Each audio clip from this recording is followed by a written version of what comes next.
il y a, j'allais dire, trois symboles et principaux du temps pascal.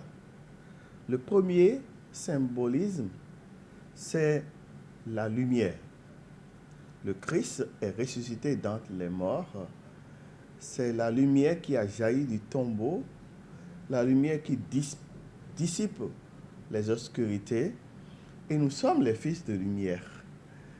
Et du coup, désormais, nous vivons en enfant de lumière.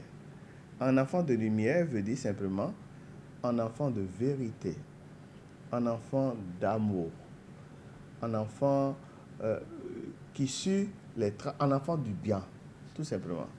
Donc, nous, le bien doit nous préoccuper. Nous tournons le dos au mal, c'est fini. Et à la mort, à toute obscurité. Et nous sommes la lumière. Et on n'allume pas une lampe pour la mettre sous le boisseau. On la met sur le lampadaire afin qu'elle puisse éclairer toute la maison, nous dit l'Évangile. Du coup, les chrétiens sont appelés à rendre visible Dieu, à rendre visible la vérité, à être des porteurs de la lumière, d'éclairer et non d'être des éteignoirs de la vie des autres. Deuxième symbolique fort du temps pascal, c'est la joie. Les disciples sont remplis de joie à la vue du Sauveur. Les femmes étaient remplies de joie. Le Seigneur nous apporte la joie au milieu de nos détresses, au milieu de nos tourments, au milieu de toutes les difficultés du monde. C'est vrai que les femmes de retour au tombeau étaient remplies de joie, mais étaient aussi craintives, puisque vous savez, partout où il y a la lumière, et c'est un combat contre les obscurités. Partout où il y a la joie, c'est un combat aussi contre la tristesse. Et notre monde ne manque pas de sollicitations à la tristesse. Et donc, le chrétien doit transfigurer toutes ces difficultés en bonheur et en joie. La joie que je vous donne, je vous la donne, et cette joie, nul ne saura vous l'arracher. Le ressuscité nous apporte une joie que personne, même pas la mort, ne peut nous arrêter. Donc, être des chrétiens joyeux et remplis de bonheur.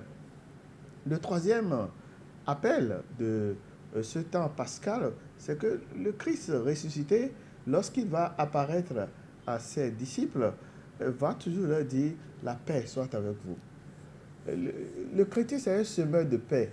C'est un semeur de paix, puisque le Seigneur nous réconcilie avec son Père, il nous réconcilie les uns avec les autres, les unes avec les autres. Nous soyons instruments de la paix de Dieu au milieu de notre monde. Ça passe par le pardon, la réconciliation, le dialogue, l'entraide mutuelle, la solidarité, la communion entre nous. Donc, voilà les comportements. Donc, premier comportement, ne soyons pas des éteigneurs, soyons des êtres de lumière pour éclairer la vie des autres. Deuxième, des hommes heureux, des femmes heureuses qui apportent la joie et qui donnent l'espérance.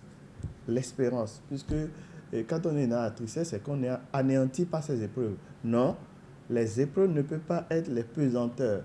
Nous ne pouvons pas être réduits à nos difficultés. Nous sommes plus que nos difficultés. Donc la joie doit transfigurer nos peines. Et ensuite, être un homme et femme de paix.